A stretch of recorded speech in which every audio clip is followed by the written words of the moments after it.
순식간에 날아온 미사일에 시커먼 연기가 피어오릅니다. 이스라엘과 미국의 공습이 시작된 지난달 28일, 최소 170여 명의 어린이가 희생된 이란의 초등학교 피격 상황을 이란 매체가 공개했습니다. 위성 사진과 영상 속 지형 지물을 비교한 워싱턴 포스트와 로이터 등은 초등학교 근처에 이란 혁명 수비대의 기지 일부가 위치한다며 영상을 검증했습니다. 이어 영상에 포착된 미사일이 미국의 토마호크 미사일로 보인다는 군사 전문가들의 분석을 전했습니다. 토마호크는 해군 함정이나 잠수함에서 발사할 수 있는 장거리 순항 미사일로 이번 중동 사태 교전국 가운데 토마호크를 가진 나라는 미국이 유일합니다. 미국 책임론이 확산하자 트럼프 대통령은 즉각 반박했습니다. So will the U.S. accept any responsibility? The Tomahawk, which is one of the most powerful weapons around, is used by, is sold and used by other countries. You know that. 다만 조사는 진행 중이라고 덧붙였습니다. 앞서 트럼프 대통령은 해당 폭격을 이란의 소행이라고 주장해왔고 미군 또한 책임론에 선을 그은 채 특별한 입장을 내놓지 않고 있습니다. 국제인권단체는 이 공격을 전쟁 범죄라고 비판하며 미국의 즉각적인 조사와 결과 공개를 요구했습니다. KBS 뉴스 이화진입니다. 도시 상공으로 미사일이 날아들고 굉음과 함께 검은 연기가 치솟습니다. 뒤이어 비명소리가 사방으로 퍼집니다. 이스라엘과 미국의 공습이 시작된 지난달 28일, 170명 이상의 어린이가 목숨을 잃은 이란 남부 도시 미나부의 초등학교 폭격 당시 장면을 이란 메르 통신이 공개했습니다. 대규모 민간인 희생에 거센 비난일자, 트럼프 대통령은 이란의 소행이라며 책임을 떠넘겼습니다. My opinion, based on what I've seen, that was done by Iran, because they're very inaccurate, as you know, with their munitions. 하지만 영상을 본 전문가들이 화면 속 미사일을 토마호크로 지목했다고 워싱턴 포스트는 보도했습니다. 토마호크는 해군 함정이나 잠수함에서 발사 가능한 장거리 순항 미사일로 이번 중동 사태 교전국 중 토마호크를 가진 나라는 미국이 유일합니다. 미군 중부사령부는 책임론에 선을 그은 채 특별한 입장을 내놓지 않고 있습니다. 국제인권단체 휴먼 라이츠 워치는 이번 공격을 전쟁 범죄라 비판하며 미국의 즉각적인 조사와 결과 공개를 요구했습니다. KBS 뉴스 최진아입니다. 크레인이 미사일 잔해를 들어올리고 있습니다. 이란에서 발사된 탄도미사일을 나토가 격추하는 과정에서 떨어진 요격용 미사일 잔해입니다.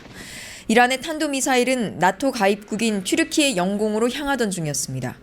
튀르키예의 한 관계자는 미사일이 키프로스의 기지를 겨냥했지만 궤도를 이탈한 것으로 추정된다고 말했습니다. Bu sabahki olayda olduğu gibi NATO müttefiklerimizle yakın istişare içinde her türlü önlemi alıyoruz ve anında gerekli müdahalede bulunuyoruz. 이스라엘군은 이란 공격 닷새째인 현지 시각 4일, 이란 테헤란 동부의 대형 이란군 복합시설을 집중적으로 타격했다고 밝혔습니다. 이란 혁명 수비대와 정보국 등이 있었던 곳이라며 이번 공습으로 이란군 수천 명이 사망했을 거라고 주장했습니다. 이란에선 미국과 이스라엘의 공습으로 희생된 초등학생들의 합동 장례식이 거행됐습니다. 수천 명의 조문객이 모여 숨진 어린이들을 애도했습니다. 처참하게 부서진 학교 곳곳에서는 미끄럼틀과 의자, 교과서 등 어린이들이 쓰던 물건들도 발견됐습니다. 미국과 이스라엘이 이란 공격을 개시한 직후 폭격을 맞은 이 초등학교에선 175명이 숨진 것으로 확인됐습니다. 이 학교는 이란 혁명 수비대 관련 건물이 밀집한 지역에 위치한 것으로 파악됐습니다. 이런 가운데 당초 현지 시각 어젯밤으로 예정됐던 이란 최고 지도자 하메네이의 장례식은 연기됐습니다. 이란 정부는 장례식에 전례 없는 인파가 몰릴 것으로 예상돼 행사를 연기했다고 밝혔습니다. 파리에서 KBS 뉴스 안다영입니다. 이란 수도 테헤란 한복판에서 강력한 폭발이 일어납니다. 이스라엘군은 이란의 군 지휘소 등 30여 곳에 대해 이틀째 공습을 벌였습니다. 폭격을 당한 이란 초등학교의 처참한 모습도 공개됐습니다. 잔해 속 시신이 속속 발견되면서 150명 가까이 사망한 걸로 전해졌습니다.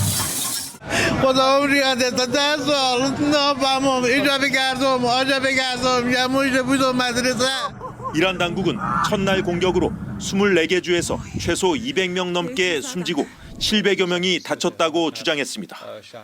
일격을 당한 이란도 강력한 보복을 천명하고 반격에 나섰습니다. 이스라엘 텔아비브 시내 밤새 이란이 쏜 미사일이 날아와 1명이 숨지고 20여 명이 다쳤습니다. It was really scary. The door of my mama bounced like I've ever seen something like this. So it was scary. 특히 중동 곳곳의 미군 거점이 이란군의 표적이 되고 있습니다.